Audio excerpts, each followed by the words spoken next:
I stay positive on this, right? Yo, man, like I said, man, I don't want to say nothing bad about. I I don't do. I'm just like. making sure that we on the same page, because Listen, man, I'm not gonna say nothing because nah, you ain't gonna listen, bro. Because you called me late last night, which I did. So you ain't gonna listen. performance. All right, you know what? I ain't gonna get into We're gonna talk about the performance. I saw it today. Did y'all see them on Jimmy Fallon? Yeah. Nah, I didn't catch that. Yeah. All right, we gonna get into it. What happened on Jimmy it. I'm Fallon? not make me the daylight hater because I'm not the daylight hater. I'm Nah, not the daylight hater. we gotta talk about it, Dick. Y'all ready? Yeah. All right. What's good? What's good? What's good? Y'all tune into the Corner Radio, hosted by your man Kill. I got my hip hop squad up here in effect with me, and I got my brother from the writers bench. What's going on, fam? Brother, how you doing? Doing well. Thing I'm is daylight. getting started already. I got my man Chase. What's good, fam? Ain't nothing, bro. How you feel? Got my man Nick out of ATL. What's going on, fam? What's going on, fellas? What's going on? All right. Yo, y'all know us. Let's get right into it. Yo, one of the things me and Ev was talking about a couple of weeks ago is just like, and I don't know how y'all feel. We can talk about it, but one of the things I miss about music when I was younger is having the opportunity to listen to it with your crew. I remember listening to G-Rap's first album in my man Scoob's basement in Philly, and all of us hearing Men at Work for the first time and being able to rewind it, and being at Morgan, listening to Illmatic with all the people in your dorm. And so I just miss being able to listen to music with your peoples. Now it's like I'm in the car by myself, or I'm in the studio late night with the headphones on. And so I don't really ever get the vibe with people to get the interaction. So, you know, the second best thing to that to me is sitting down, chopping it up with my peoples about an album. So the first album we're going to be chopping it up, do this, you know, many more times every time something dope comes out. But the first joint we talking about is the New Daylight, the Anonymous Nobody album. You know, I'm sure some people out there like, yo, that joint dropped like a month ago. Y'all late. Y'all gotta let stuff marinate. I can't just hear an album on Friday and then write the review about it on Monday. And, you know, so we let it marinate for a while. And so that's what we're going to chop it up about today. How dope is the album? You know, all those great things. Do a little background real quick on cats who may not know. Of course, they dropped in 89 with 3 Feet High is Rising, Dead in 91, Balloon Mind State 93, Stakes is High 96, Mosaic Thump in 2000, Bionics 2001. Their last album, The Grande, was 2004. So it's been 12 years since their last album. That's kind of different about this album. It was a Kickstarter album, so they raised, the initial goal was $110,000. They ended up raising $600,874, which is crazy, with only 7,169 backers. You know what I mean? So that's an amazing feat. It debuted charts on Billboard over Young Thug's something album. I don't know what the name of it was. It was streamed 2 million times in its first week and sold 21,000 copies the first week. So huge accomplishments, all that good stuff. But let's dig into it now, man. Yo, tell me this, y'all. What were y'all initial thoughts when you first heard the album? And the reason why I say that is because we did a show a while ago and I wasn't sure who was on it, but I remember being the oddball out because we were going through 90s groups like, yo, do we need another Smith & Wesson album? Do we need another Artifacts album? And when it got to Daylight, I was the odd man out saying, nah, I was like, yo, I'm good. I don't need no more Daylight. The Grind Day can be there from Byron Russell. You know, hit the jumper. That I love the Grind Day. They could ride off in the sunset with that. But everybody else was like, nah, we need Daylight. Like, not only do we want Daylight, we need them. So I was the odd man out. So for y'all, did you, when you heard Daylight's got a new album coming out, were y'all hyped? Were y'all like, eh? Like, so, Ev, we'll set it off with you. What was your feelings when you heard about a new Daylight drop? Why you got to set it off with me? Why I got to go first? I mean, to be honest, bro, the show was your idea. So we get into it. Actually, when I heard Daylight was dropping an album, one thing is I expect Daylight to keep doing music. So I can't say I was like kind of thrown off because for me it's Daylight. So I'm always going to expect Daylight to do more music. Now I'm looking at the discography, and the discography has, before this album, the Anonymous Nobody, it was a Grind Day. Right. But I could have sworn it was something in between that. that Post and Dove did that I think Maceo wasn't a part of or something like that. If I got the story correct. Yeah. I think they did something, but I don't think it was officially like an album or anything like that. That Nike thing from iTunes. The Nike thing. Now the reason why I bring that up is because I heard that and I was like kind of disappointed. So when I heard they were doing an album, I was like, all right, I just don't want to get that last thing that I got. I want to get something good. But I can't say I wasn't necessarily like thrown out of the water because I expect De La. Like De La for me is that group that continues to make good music. It's like my go-to group. When people be like, man, the old cats don't really make no music. I always go back to De La because De La will keep, even though the album may not be necessarily a 5-mic album, they'll put out good music. So for me, it was like I expect De La to keep making music till they like 65, for real. I don't expect De La to stop. All right, no doubt. Nick, what was your thoughts on it? Right here. That's the Kickstarter edition. I'll put $50 in. Okay. Just to let you know, I was anticipating one of my favorite groups of all time. So when I heard that, I was like, let me donate right now. That's what's up. I was definitely looking forward to it. All right. What's up with you, Jace? After initially hearing the Nike joint, I was kind of on the fence. Then they had another single that came out like a year ago, Getaway, Spirit of the Wu, where they sampled the interlude before Triumph. Mm-hmm. I was like, ooh, like I was definitely feeling that personally, the chops and everything lyrically. And then the album came out and I was befuddled. Mm-hmm. But I will say this. I will say that I get it. I was befuddled, but I get it. All right. That's good. I'm glad you got it because you may need to explain it to me later. So with that, so I'm glad. So again, I'm the odd man out. I was the one dude who was like, yo, I'm good. And I think for me, it's just always like, if you're a basketball fan, and I hated Michael Jordan because I was a Detroit Bad Boys fan, but, it's like when he went to the Wizards, it was like, it was painful for me. So I think I'm the dude who's always like, just stop. You know what I mean? And I know with athletes and rappers, I'm sure most of them don't feel like they know themselves when they need to stop. You know what I mean? And it's like, oh, God, Brett Favre, you're going to mess up your legacy if you come back and your legacy. So I think so many times for me, I'm just like, these cats have been in the game 27 years. Like, that's unheard of. You know what I mean? That you got, I was 14 when Plug Tuning came out. I'm 42. You know what I mean? Like that's unheard of to be able. So my only fear was when I say I didn't want it, it was just out of fear of like, I don't want these dudes to like tarnish their rep. Like I don't want them to do a Jordan Wizards thing where it's like you playing again and it's like, but you ain't Jordan no more. You know what I mean? So that's for me why I didn't want it. But tell me this initial reaction. You heard the album for the first time because me and Ev, we talked about this with Kendrick's album. Our initial reaction to Pimp a Butterfly to our final reaction is night and day from it. So, what were y'all initial reactions when y'all first, copped the joint? Ev, we'll go with you. All right, my initial reaction when I first listened to it, because I was like, I'm gonna sit down, I'm gonna let the joint play, and it was one night, I forget what night it was. And the intro joint with Jill, I was like, okay, all right. I feel like it was like a good setup. I like when albums kind of give me that cinematic kind of thing. Kind of like how Dre last joint started off. Like I get this like cinematic, I'm getting into the groove of it. The first track drops, the beat is pretty good, and then I hear Dave. And Dave is spitting. I'm like, okay, this is good. And then it just went downhill, man. it just for me, it just went down. I'm gonna be honest, man. For me, it went not in the direction I expected. And I was probably been about 6 songs in. And I remember sitting there scratching my head like, yo, what's actually happening? And I didn't know. And I was at a point where I couldn't really analyze it or break it down. I could just say whether I liked it or I didn't like it. So I remember I stopped like probably halfway through it and I just stepped away for a minute and I came back maybe a couple of days ago and then put it on again and went all the way through.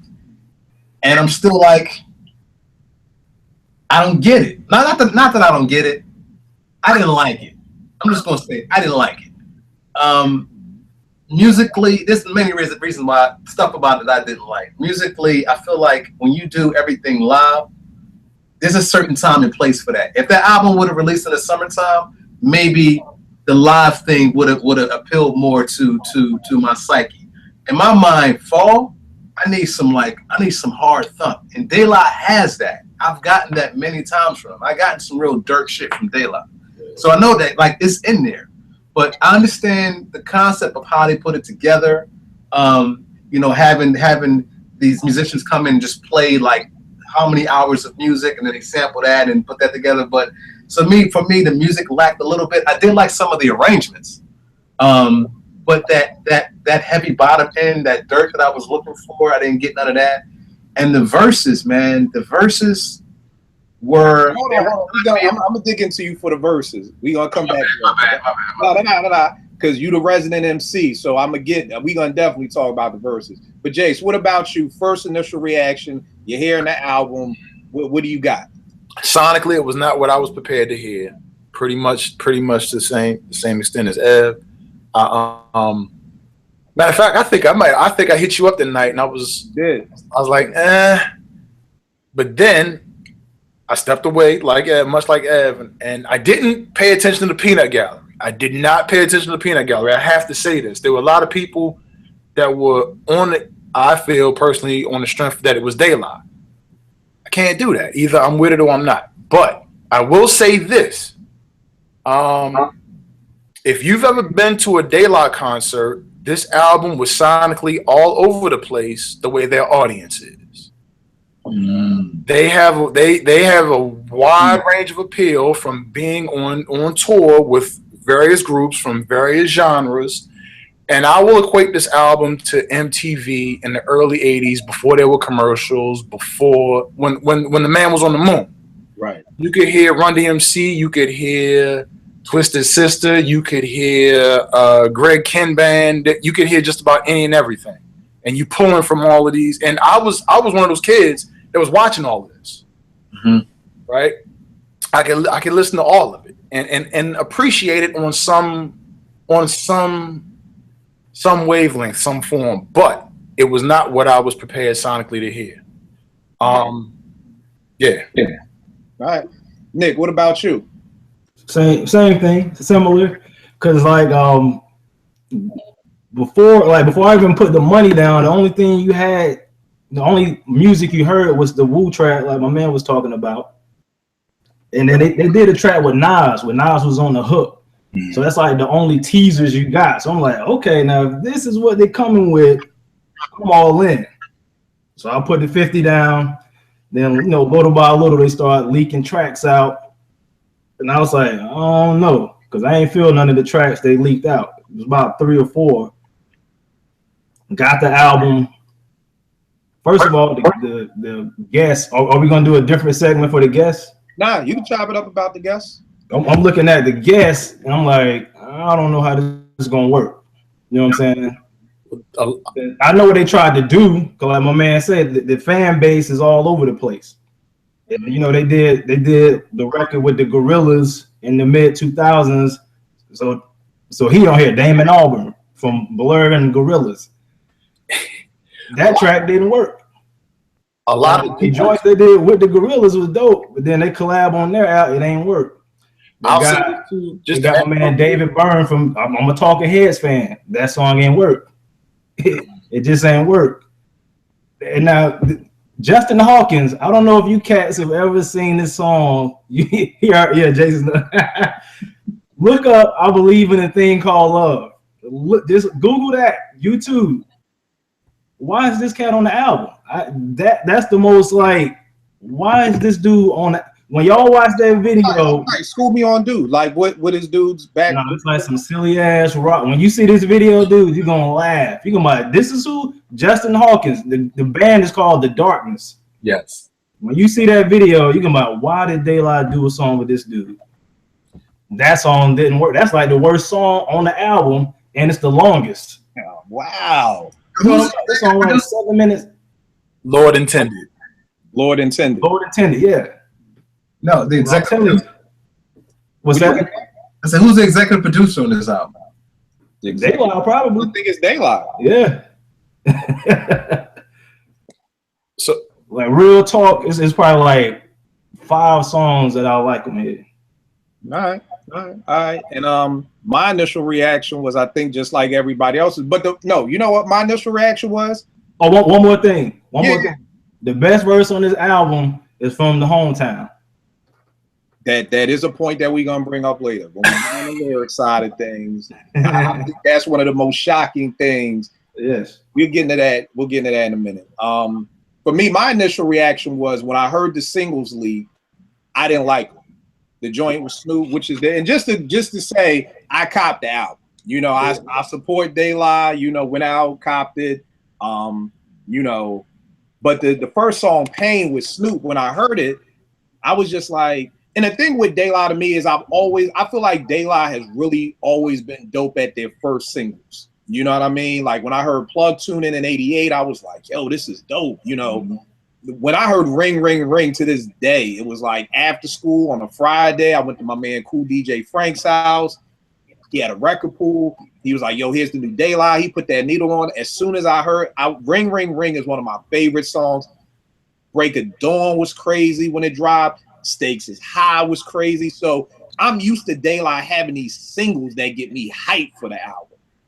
So when I heard the joint with Snoop, I was like, yo, what is this? Like, I don't even, you know, and then Nick, I think you like tweeted me the Greyhound joint with Usher. And I was like, yo, what the fuck is this? Like, yo, it sounds like these dudes is asleep. Like, yo, what is this lazy, tired whisper flow? Like, and I'm like, and y'all put Usher on? Like, yo, this is just bad.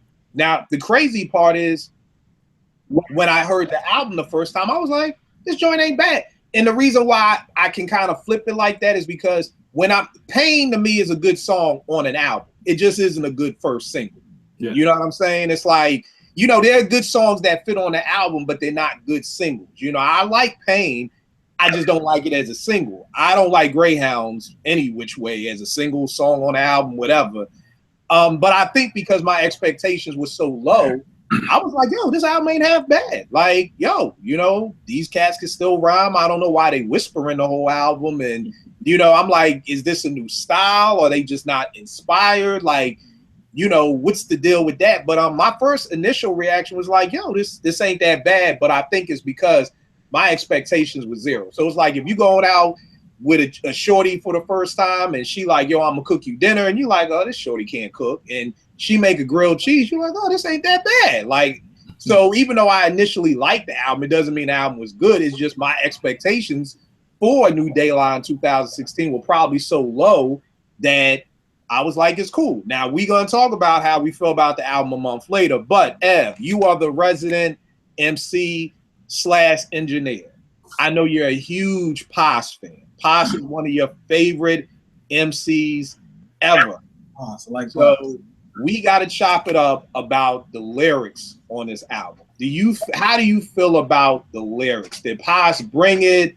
Did Dave bring it?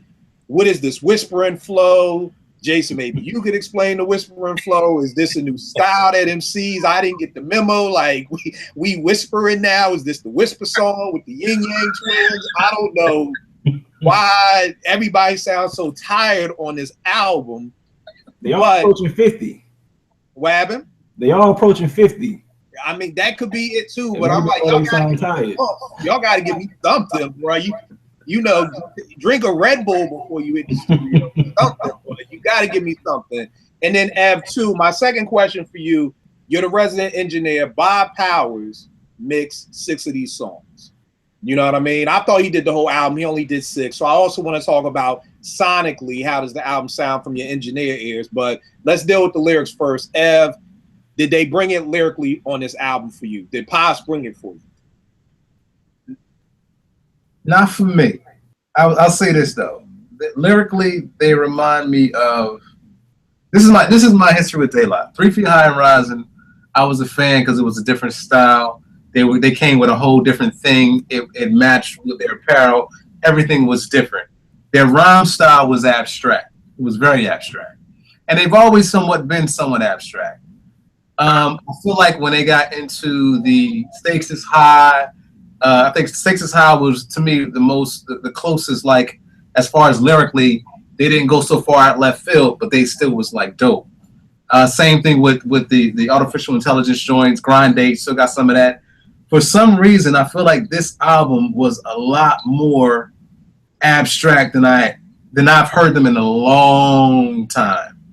To the point, certain stuff just wasn't connecting at all. And me, I have issues with that because it's either one of two things. Either I just don't get it, or sometimes people are doing what I call you're just rhyming words together. Not saying that De La is doing that because I give them a whole lot more respect for that, more respect than that. But for me, it's like, yo, I don't know everything that y'all writing. I don't understand. I don't see the bridge from one point to the other. So for me, lyrically, the album was disappointing, man. Like, I expected Pos to bring it. I got a couple good Pos verses here and there. And don't get me wrong, I still have to dissect verses because for me, I got to sit on the album about 3 or 4 times and really to dissect the verses to really give a great feedback for it. But I expected Pos to bring it. I feel like Dave stepped it up more than Pos did, personally. But even together, they still was like, they were all like Jason, right? Jason said they were all over the place. Like, kind of like they just were everywhere. Like, you know, and I like it when you come, you do a different style. You come here, you do a little different thing there. But to me, it was like, yo, just lyrically, it was all over the place, even within their own 16 bars, just all over the place. So for me, lyrically, they missed me a lot. Like it honestly turned to sleepy time music for me.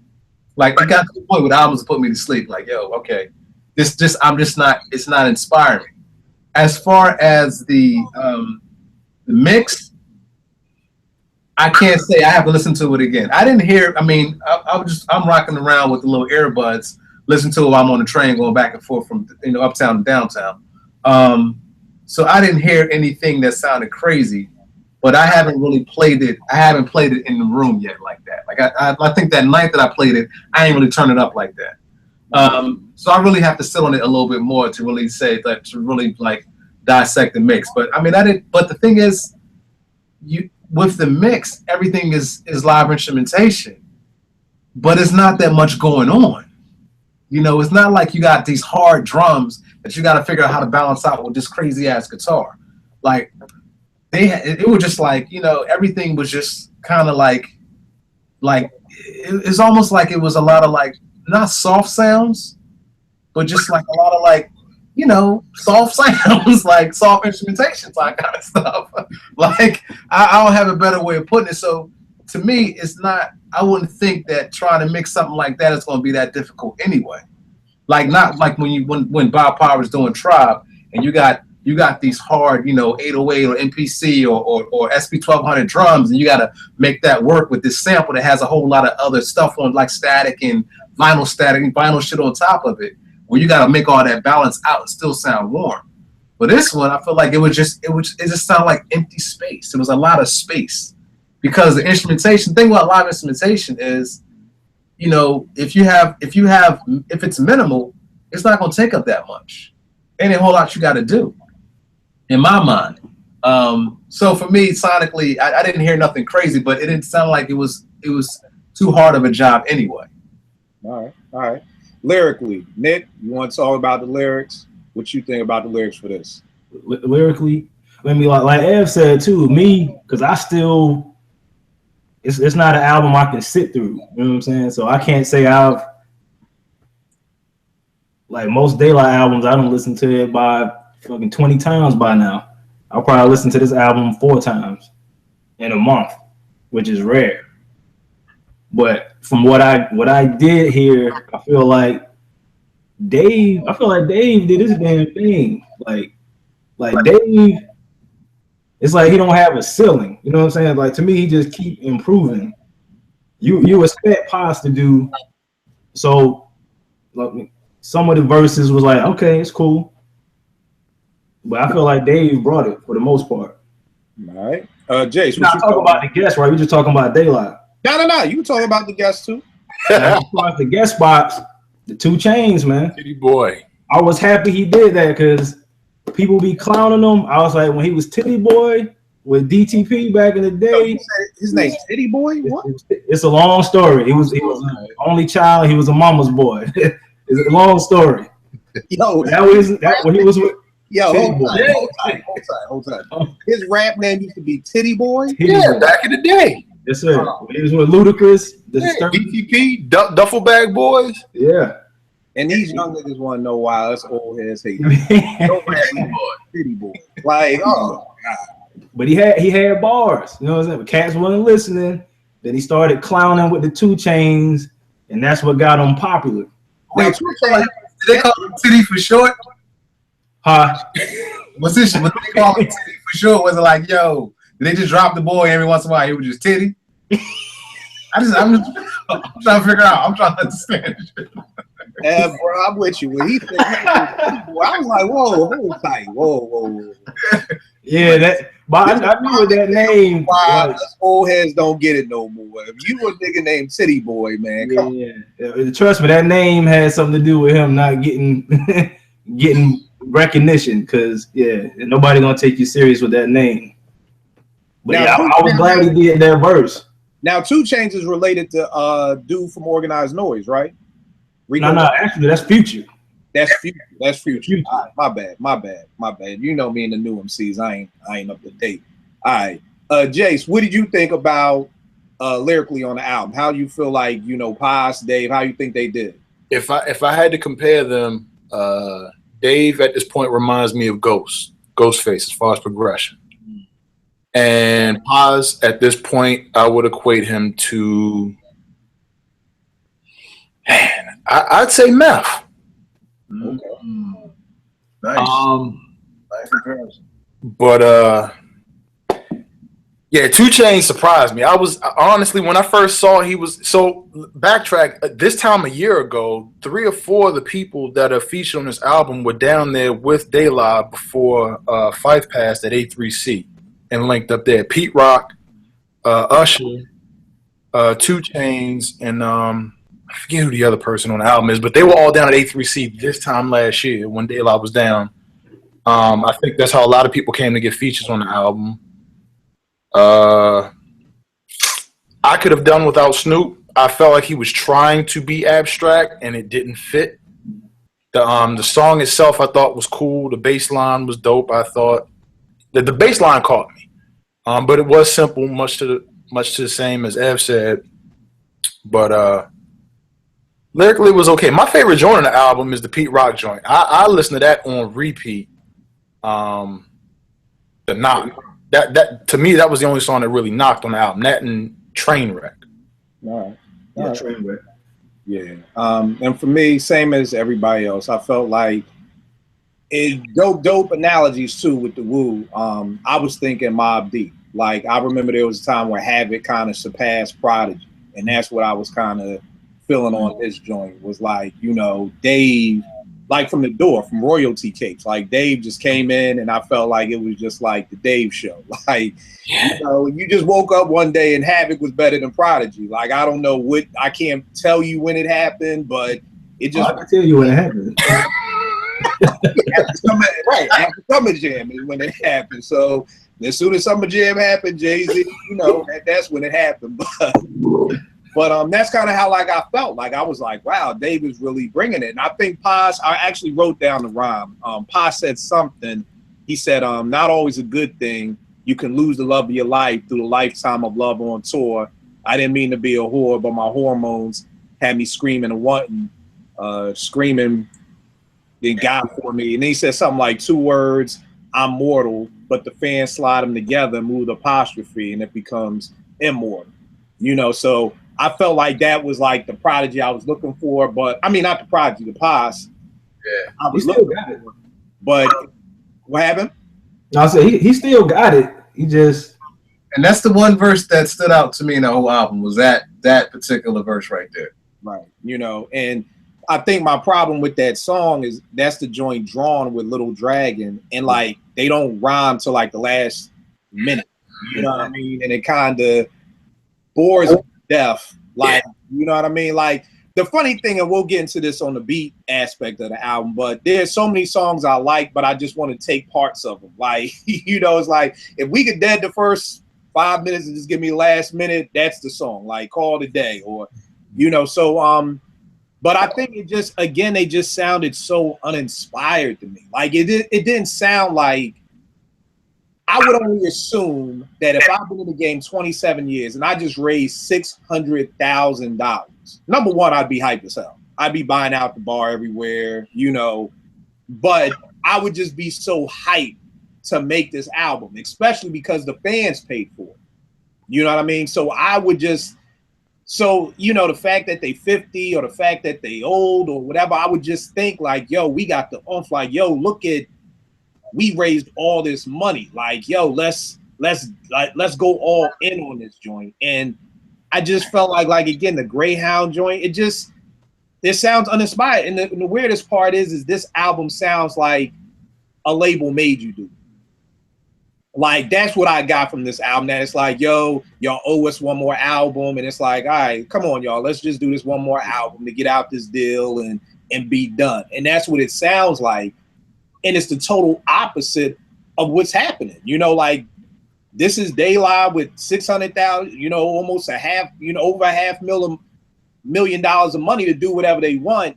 And it was just kind of like, I would think you'd be inspired to do that. You know, it's almost like cats complain about being in these record deals and having to do what other people want you to do and being puppets and slaves. And so I would think the first time you get independent that you put your best foot forward. And I just don't feel like, you know, maybe like Nick said, maybe it's just the best foot they could put forward at 50. I don't know, but you know, lyrics didn't get with me either. Production wise, what did y'all think about the album beat wise? Ev? Real quick, I want to add to that point, because I know we were having that conversation when we talked about doing the show. Just to add to the point of the thing that I liked about what they did with this album, the whole like, you know, the crowdfunding thing, I felt like they were pioneering a whole different element of creating hip hop music. And they were opening these doors, and they were the first ones walking through it as, you know, coming from a big major label, and then looking for the fans to help support, and then not just hitting their mark, but going far and above their mark. I felt like that is the reason why when I called you about it, like, yo, we got to do this De La album, because that's huge, that's big. But the turn of that is, I don't know if it's a conscious decision on what they actually liked, or they were trying to sell records. So it's such an interesting contrast between being independent but still thinking and moving as if you're on a label. Mm-hmm. And I just feel like it was some of that was happening, because I know maybe they just are big fans of all these people and they just really want to do a record with all these people, but a lot of it seemed like, oh, you're just trying to sell records by putting this person on this track and this person on this track and this person on this track. And it was kind of weird, because it's like, yo, you don't have to do that. You ain't got no royalties to pay back. Like, this is your free range to do whatever you want to do. You can do the most banging shit that y'all love and to present it to the people. If they don't like it, they don't like it. And at the end of the day, you don't lose nothing, because you went so far above what your mark was. So I just want to throw that in. I think it's an interesting thing when we look at how music is made, especially in this day and age, because everybody's going independent. Everybody's doing an independent thing. They're trying to do this, trying to do that, but everybody ain't got money to really support what it takes to put together a good project and then to promote a good project.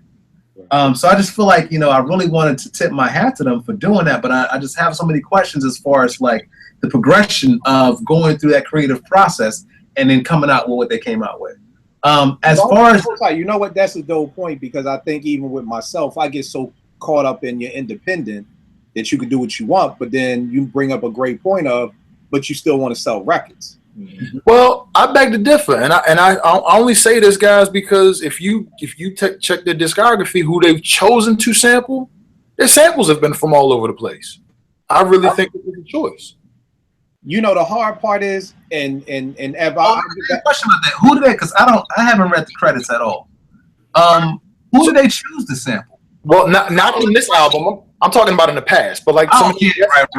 But the guest features are spread apart. I was looking forward to the Little Dragon joint just because of my previous knowledge of them and some of the stuff I've heard them do. Like Robert Glasper did a flip of their joint twice, and that was dope. Yeah.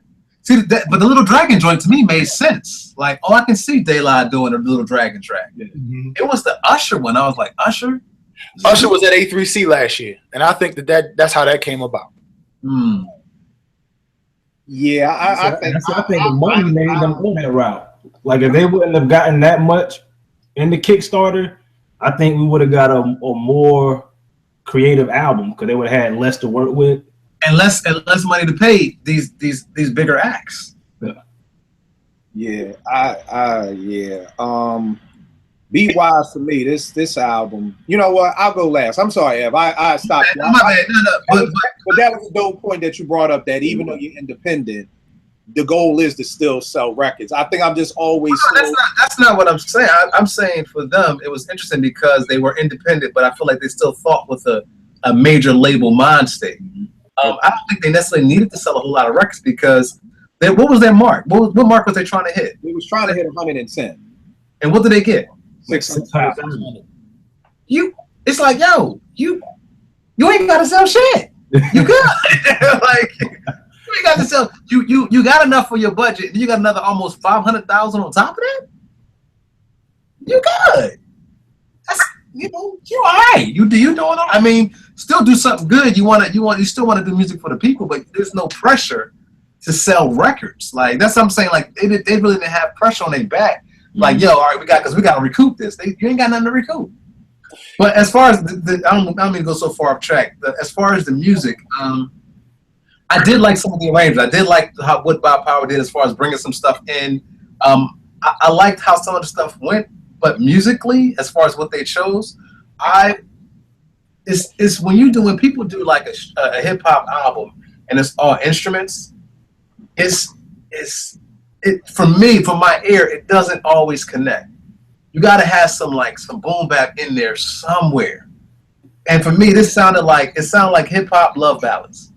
It sounded like a hip hop love ballad because every song was there's nothing wrong with love, but you gave me a whole album of like relationships and love and the girl and da da da and this and that's cool. But I wanted more. And musically, I feel like musically it kind of went that way too. So for me, I like the idea. Again, I love the concept. We're gonna have these people come in and do this, but there was no like real dirt bottom end that for me completes.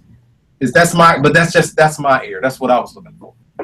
Right. And now I feel what you're saying because I think for me, my thing was I never got the feeling that they were sampling. It felt like a jam session. Mm-hmm. Like I don't walk away with we took these tapes of jam sessions and then we sampled them and we put them in the MP or the machine and then we replayed them. It felt like, yo, y'all had jam sessions and y'all rhymed over the jam sessions type thing. You know what I mean? Like reading the credits, it's like Super Dave West, who's a dope producer, is like he played drums on everything. So I don't even know if an MPC or any type, you know what I mean, was really even used on.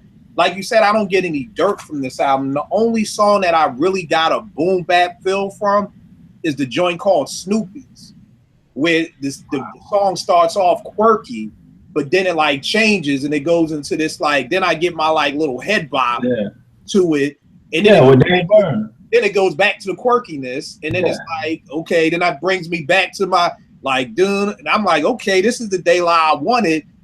To the point that I took those two parts and just made them one song. I don't even want to hear the quirky part. I done got on Audacity and just made my own song. Like, but that's the only song that I'm just like, yeah, like when I'm with De La, I want my head to bop type thing, you know. And I don't know if I lost because I'm assuming the Gorillaz joint I heard about, I never heard it. But again, the last time I heard De La was Grinding. You know, and it's like I'm with the much more, you know, with Dilla. I'm with, you know, Rock Cocaine Flow with Jake Long. You know, so the last time I'm hearing De La, for me, I didn't hear the night joint. I think I heard the song and I was like, I ain't feeling it. So the last time I heard De La was boom bap. I mean, the grind date was Madlib, Dilla, you know, Super Dave, you know, Jake One, you know, Ninth Wonder. So I'm ready for that boom bap daylight. Like I said, like y'all said, I'm like, well, when did y'all start rocking with all these people I don't even know? Like, no tip, no nothing. Like, you know, so for me, the beat just was not. They were just like the lyrics. It was uninspiring. It was like, you know, there's nothing. And for me, and me and Jace talk about this all the time with me making beats. I'm always so like, what makes me want to make beats is when I hear an incredible beat. When I hear a beat that's just bonkers, it's like, oh yeah, let me stop what I'm doing, go upstairs. There's nothing on this album that makes me be like, yo, let me turn on the machine. Like, let me do some digging, except that one joint that's in the middle of Snoopy's. And it's just like, what the fuck is Snoopy's anyway? Like, yo, what's up with these names? Like, but neither here nor there. Jace, what do you think of the beats on the album? It was all over the place, man. The one joint with what is old boy's name? Justin Hawkins. That sounded like that took me sonically somewhere like AC/DC, and it was just not where I wanted to be listening to a De La album. But I get it. I've been to 3 De La concerts, and I've seen different audiences. Mm-hmm. So that's what I get when I get this album. I've seen them play for people that would typically listen to Roy Ayers. I've seen them play for people that would typically listen to the Gorillaz or Nirvana, and us. Well, break this down for me, because this is like, you know, one of the 3rd or 4th times, you know, you said this, and I see people agreeing. What is what's a new De La show? Like, what is their crowd? Like, is it just all over the place now? Like, all over the place. You put some niggas from Baltimore, some brothers from Uptown, some shorties from the Bay, some people from Venice Beach, some people from Tokyo, some people from Colorado, all together. Mix it all together. That's a typical De La show at this point, I would say.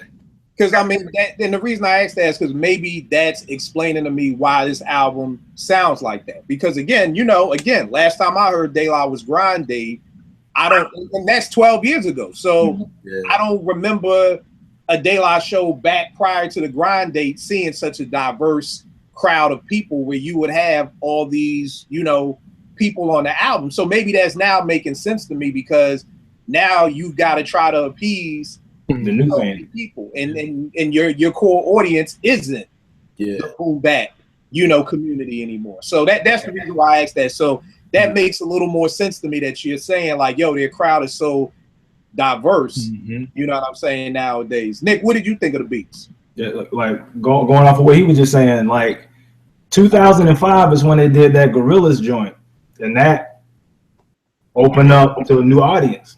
Okay. Probably never, but I think De La always had white fans, but I think that opened them up to like white cats that don't listen to rap. But I don't like rap, but I like that kind of fan base. Mm-hmm. So that's where you get like the song you talking about, Snoopy's. That's what my man from Talking Heads. David Byrne, yeah. And it's like they cut and paste 2 different songs together. Because like you said, the part where they're rapping on, you like that's what I like. Then they go to a whole different place when he come in. Right. It's like, why y'all didn't just rock to that part? Yeah. But question, no, I'm sorry. Go ahead. No. You. Well, like you were saying, Grind Date, you had the head nod because of those producers you were saying. Madlib, Jake One, them cats. Let's be honest. What De La produced album do you like? You headbanger beats. De La produced. So we talking Stakes is High, the AOI joints, and this is the 4th De La produced album without Prince Paul. So what, like the standouts on Stakes is High is what? The title track. Who did that? Yeah. What other beats would you like? Who did it so easy? Oh, okay. Like they like give you some, but I don't think they ever had like just a head nod, not them themselves. Because like even going back to the AOI projects, I can't really think of no beat was like, nah, I'll kill that beat. Yeah, and MC, I can't. Like, maybe they're not the producer, and that's what I was gonna say. Sometimes, you know, everybody doesn't not to say you don't need to be independent, but you don't need to do it all yourself. Exactly. I mean, some people need help. Just because you're an ill MC doesn't mean you know how to put rhymes together. So you're an ill MC from Harlem. Your brother who sells coke gave you $700,000 to make an album. Doesn't mean you're gonna make a great album. You don't know the right producers to get with. You don't know the right sound. So I see what you're saying, and I don't think De La, for the most part, were ever great producers. You know what I'm saying? I kind of beg to disagree a little bit because those albums are some of my favorites. Like Stakes is High and AOI. Stakes is High is great. So can I pose this? We were talking briefly about this. If y'all could rate your De La albums, because personally, my favorite album was Balloon Mind State. That's my second favorite. And that didn't have Dilla on it, and I don't believe that they were working primarily. That's Prince Paul though. That's the last one with Prince Paul. Yeah, and he had a little influence, I believe, on that album. He was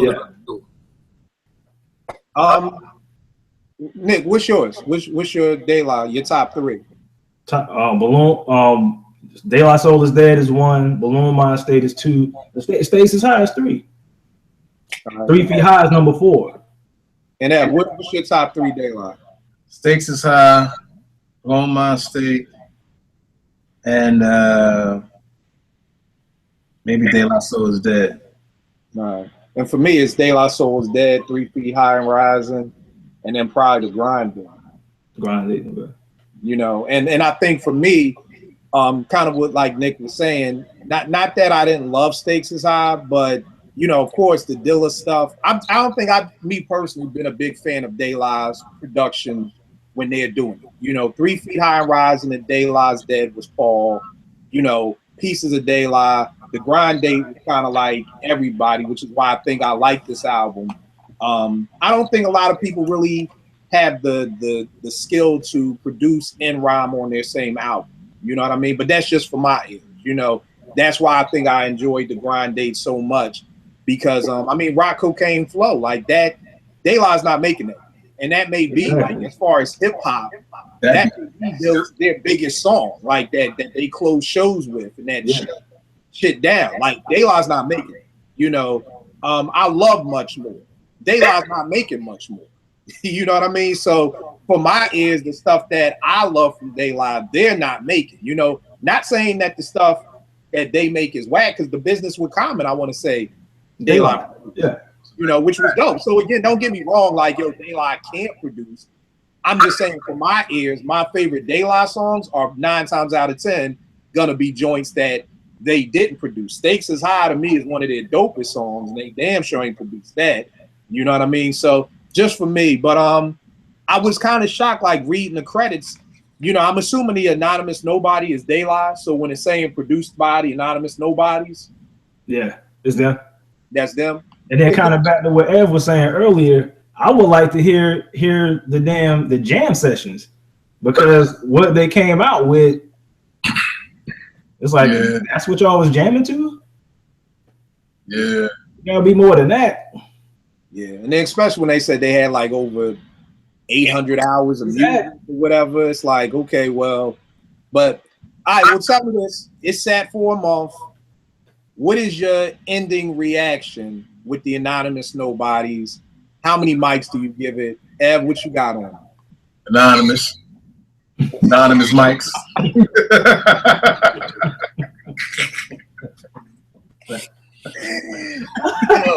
Come on, man. Okay, man. You sat with it for a while. Has it gotten any better? Is it the same? Is it worse? Right now, where I'm at right now, this is today. Two, man. 2. Yeah. Wow. Okay. All right, Jace. What about you? I give it a 3, man. And some of the things that I didn't like on the album, y'all liked, and some of the stuff y'all didn't like, I liked. This, in my opinion, this is. I don't even really. I can't compare it to the rest of their catalog because they got an incredible catalog. Yeah, that's true. Can't compare it to their catalog. So compared to everything that's out right now, I give it a 3. If I had to put it in their catalog, this is not one of my favorites. Right. I got a question. If you did compare it to their catalog, how many mics would it get? Say again. If you did compare it to their catalog, how many mics would you give They it? hit 2 mics. If I had to put this up against their catalog, this would probably be the lowest rated out of their entire catalog. Oh yeah. So how many mics would that be? I'm like the lawyer. Like, did you kill him or did you not kill him? Like, say it. It's cool. We can put a man on blast. It's cool. I get it. Nick, what about you, man? I mean, just because I love De La, I can't give them less than a 3. Because you love him? So again, because we got to be honest with ourselves. 2.5. And 2.5 was average, right? So yeah, 2.5. So say if you didn't love them, what would you give them? I mean, two mics is what was 2 mics? I can't remember what 2 was. Mike's was like Fair. Fair. Yeah, it was like fair because 3 was good, 4 was dope, 5 was classic. 2 mics is a D. 2 mics is a D. 3 is like a C. And especially if you put it up, this is easily my least favorite De La album. I mean, 2. Yeah, if 2 was fair, that about sums that album up. I'll say that. What happened? You know I'll what I'm say saying? that.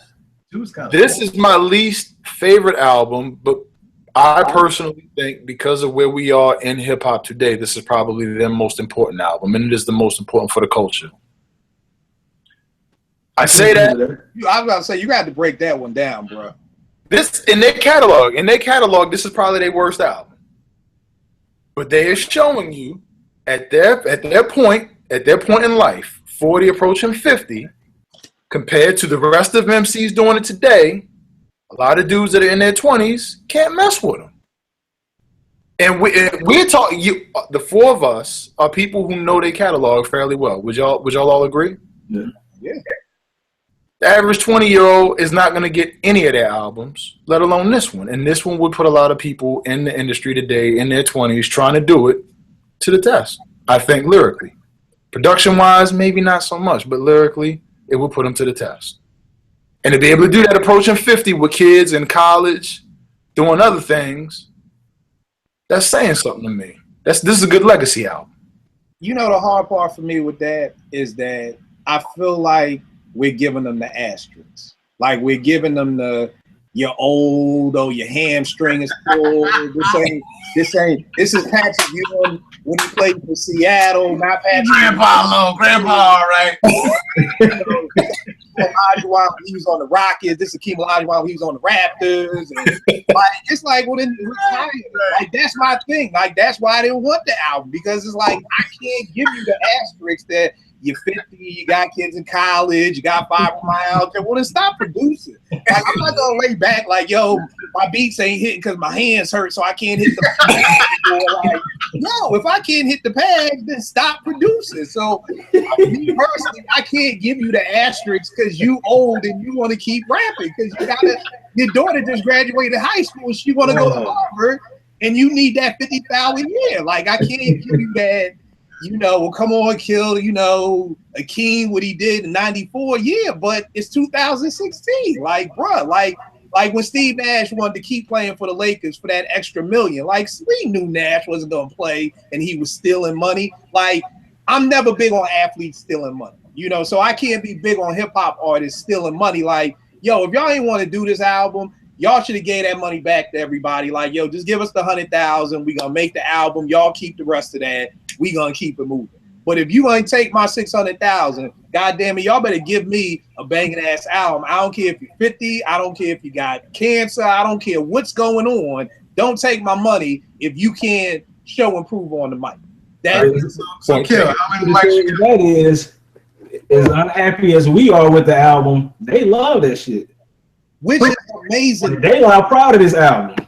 Which is which brings me back to the point of, are you really proud of this album? Or are y'all just hyping it up for us to be proud?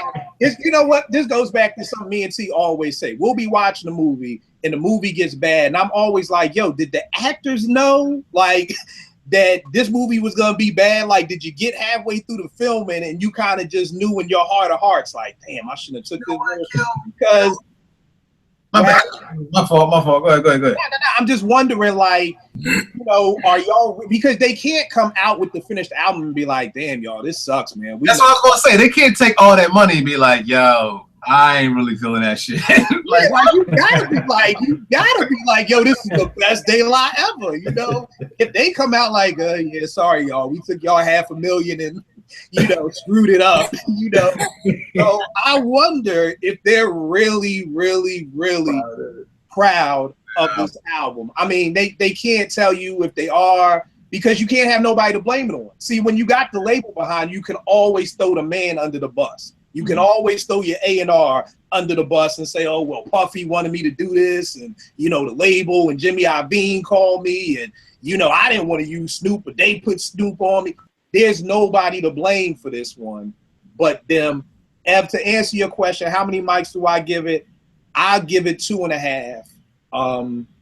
Maybe even 3. I don't think the album, this is definitely, to me, I could give it a 3. I could give it a 3, and let me explain to you why. I like Royalty Capes. I like Pain. I like Property of Spit Kickers because my man Rock Marciano kills it.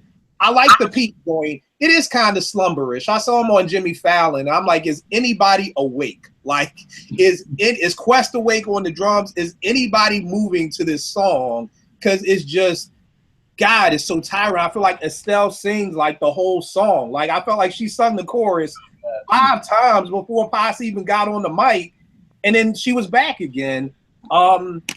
The crazy thing is, and I want to ask everybody's favorite songs, is like Jay said a great point, that joints that y'all like, he doesn't, and vice versa. Yo, I actually love Lord Intended. That's actually my favorite song on the album. You know, when you put that tweet out, I'm gonna reply with that video so you can see. That's what I'm gonna do. I don't know. I can't attest to the video, but yo, maybe it's like, you know, like Jay said, maybe it's the AC/DC and the Led Zeppelin in me. I love the guitar breakdown at the end. To be honest, I like the rock part of the song more than I probably like them rhyming again. Like, that's the thing with this album. I feel like I need to go chop this up in the MP. Like, I feel like that's the problem with the album. If I do my own personal chops of this album, I could make this be 3.5. You know, but that's it. But if I, that's it. It ain't that much chopping I can do. But you know, and again, I think it's probably getting a 3 because again, I had no expectations. I think 2 Chainz killed it, and I think that's a problem. Like, that's a testament when people are saying 2 Chainz was better than Pos and Dave. Like, he's got the rhyme of the album. That's saying something. And it's almost like what you were saying, Jace, like, this is showing the young dudes they can't do it. I'm almost like, nah, really, it's kind of showing that they can do it. Because, well, again, there's 2 Chainz. Nah, 2 Chainz 40. I don't know these dudes. 40. All these new dudes are like 12. So, okay, 2 Chainz is my age. Okay, so go ahead. Ace is right. But to me, that says something. When 2 Chainz has the dopest verse on the De La album. Look at my face. This is Jordan on the Wicked. Because we talking about we talking about De La. Like, we talking about we talking about obviously, we talk about practice. Like, we talking about De La. And 2 Chainz has the best verse on the entire. Oh man. That's right there. Said that right there. And part of it is because of the energy. Because like you said, like all of the songs have that same tempo. Like you said, the whisper rap, like the quiet rap, the whole album. Like 2 Chainz came with some energy. All right, man,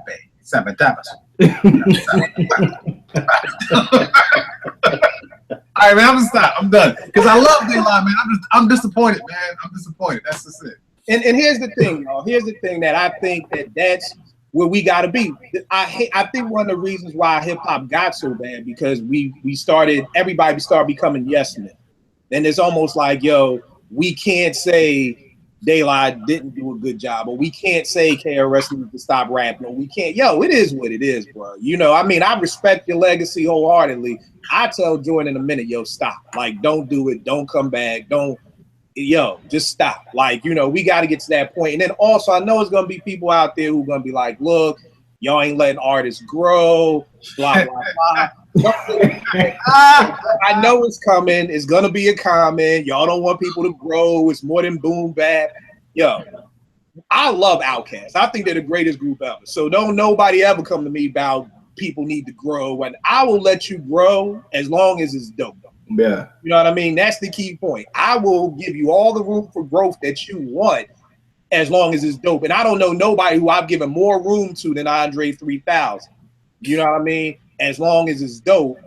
So I don't need the comments from people on the YouTube page, yo, y'all don't want artists to grow and you just want to keep them in a box. Nah, it just gotta be dope. You know, and not everybody can do it. Not everybody can do an Outkast. Not everybody can do it. You know, Common and Q-Tip tried that weirdo style. It ain't work. You know, I don't know why it worked for 3000 and CeeLo. I don't know. Maybe they're doper, but it worked for them. You know, it's not working over here. So, yeah, man, but you know what, Killer?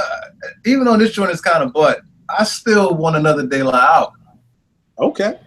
I still want another, because I feel like, all right, you just brushed you got some of the rust off. All right, now really get in the game. Hey, Ev, I'm pretty sure it's safe to say we know where you stand, but what is your favorite joint on this album? Which joint? Let me rephrase. May I rephrase? So which joint on the album do you have the least disdain for? The first song, Royalty Cake. Oh, okay. I thought you was gonna say the intro with Jill. Like, damn. No. The first song, and because for me, after that, it just goes downhill. I do like that verse that Paz did, but I don't like the album, man. I don't really have no favorites. Like, I don't have none that I'd be like, oh, I'm gonna put this joint on while I'm on my way to work. I don't have nothing like that right now.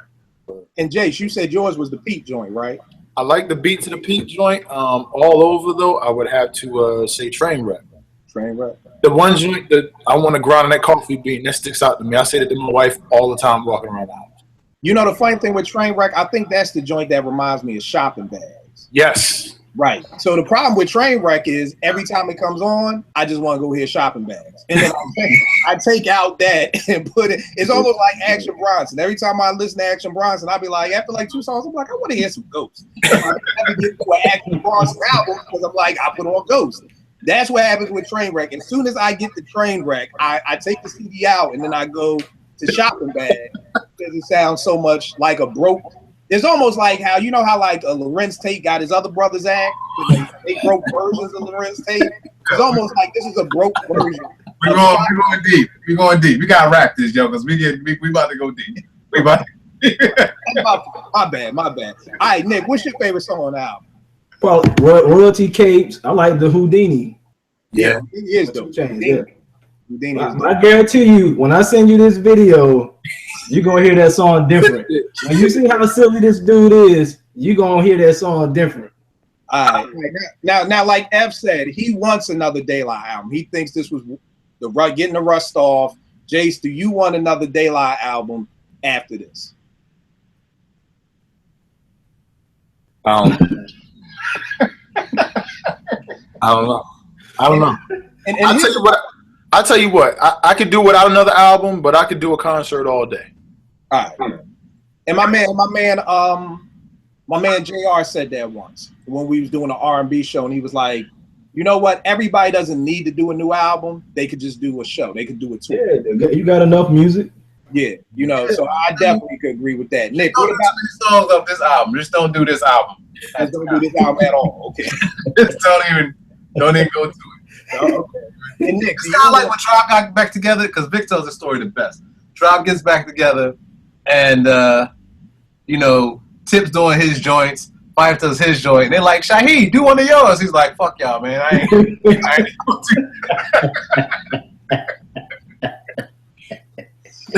All right, Nick. So after this, do you want another Daylight album? If we get it in like another 2 to 3 years, If we have another 12-year wait, they're gonna be 70. Yeah, you know what? You're right. I gotta add that to mine. This is addendum. It gotta happen soon because Grandpa ain't got a whole lot of energy. You know, gotta get him when he up. For real. If we thought this album was boring, they wait 12 more years. Shit. Yeah, and I think for me, man, I'm just so, and maybe I need to get out of it. I need to get out of this legacy thing, you know, because even with Outkast, like I wish, even though that what was that movie they did? Oh, the Idlewild. Yeah, you know, I always feel like I just wish that never existed, and we could have just ended with, Wait, you know, Idlewild? Yeah. You ain't like Idlewild? I mean, I thought it was cool, but I feel like it messes up the discography. Like for me, like I love the Speaker Box Love Below, so I'm like, you we're talking about a perfect legacy. Idlewild, I mean, there's some joints on there I like, but as a whole, I'm not talking about the soundtrack. I'm talking about the movie. I mean, the movie The movie was cool. Yeah, not the soundtrack. I can dig you on that, but I feel like the movie added to their legacy. Yeah, I like the movie. I mean, the movie, it came out in the movies, right? Yeah. Mm-hmm. Yeah, like I felt like it was an HBO movie. Like I didn't like it as cinematography in that joint. Wow. I mean, that's no, I know. Is it just me? Am I? Yo, that's that was like a HBO. That was like an after school special to me, man. Like the storyline was bad, the acting was bad. I mean, good. The cinematography, but what?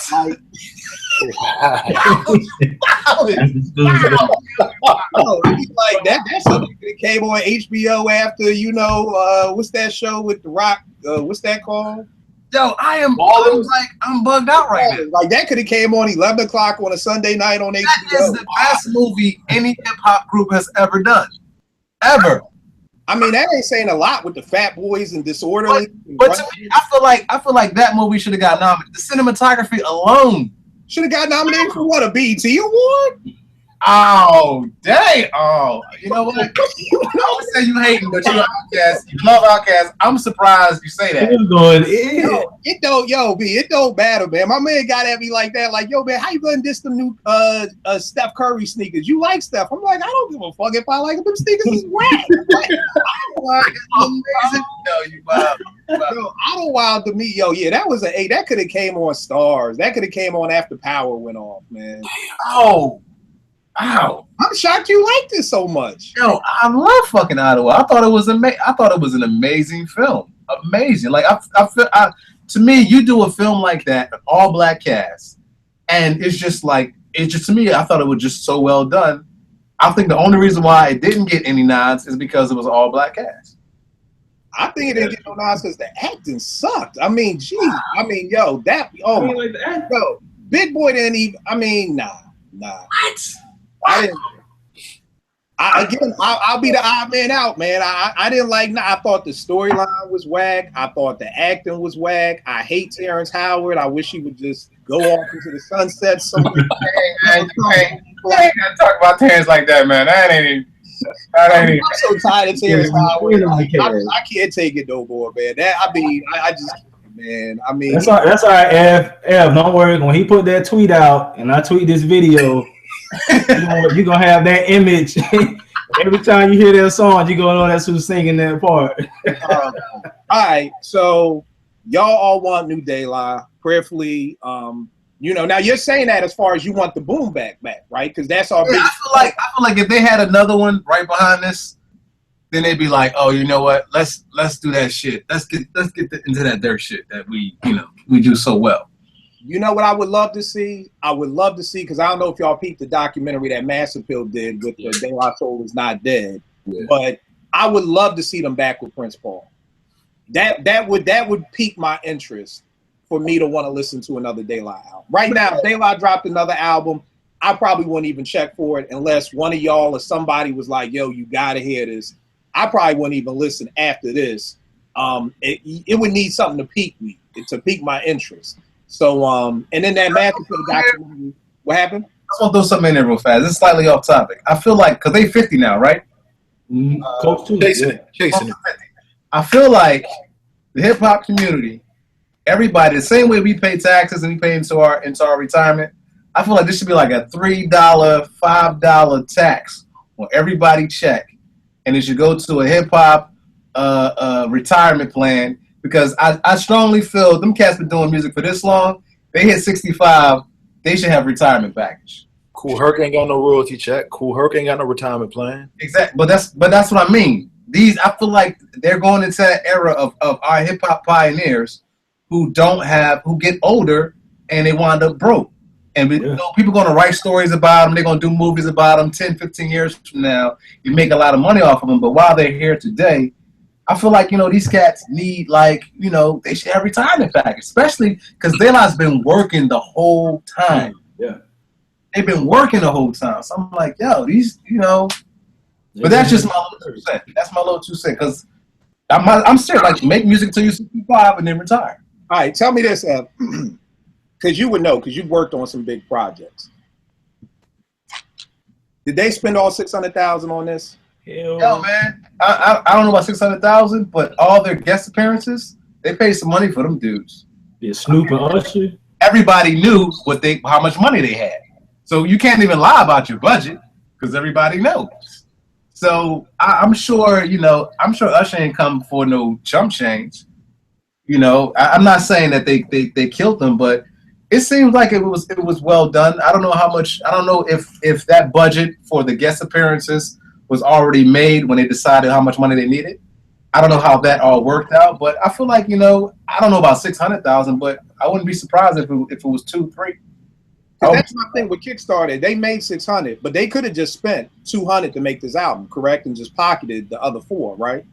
I mean, that's shit. I would have made 110,000 in pocket. That's what I said I was going to use. And that's what I'm saying. And the rest would have been like. That would have been the retirement plan. That would have been the right. I think if they only work with that budget, we might have got a better album. All right. Well, again, I appreciated y'all. De La's, the Anonymous Nobody looks like it's getting about a 2.5 mic. From us up here. But nothing but love for De La. I don't need no De La hate. Mary J people still coming at me. So I ain't even gonna go that route. Speaking of Mary J. Don't speak of Mary J and that Hillary Clinton, please. Hillary Clinton thing. Don't speak of Mary J. What the fuck was that? Did you see that shit? Oh my god! And the thing is, I kept seeing the video, but I never heard the audio. I thought they were talking. And I heard the audio one time, I'm like, singing to her? Oh, are you serious? Is that what's happening right now? Like, I thought they were having a conversation. I'm like, okay, Hillary and Mary having a conversation. I'm not sure about what, but all right. And I turned the volume up, and this chick was singing. Yo, man, look, I'm gonna tell y'all this. I'm not laughing because them Mary fans, they crazy. They them fools some crazy. Yo, I ain't defend that one. I ain't messing with Mary. I ain't messing with y'all on Mary. That's about as bad as that Burger King commercial. Oh.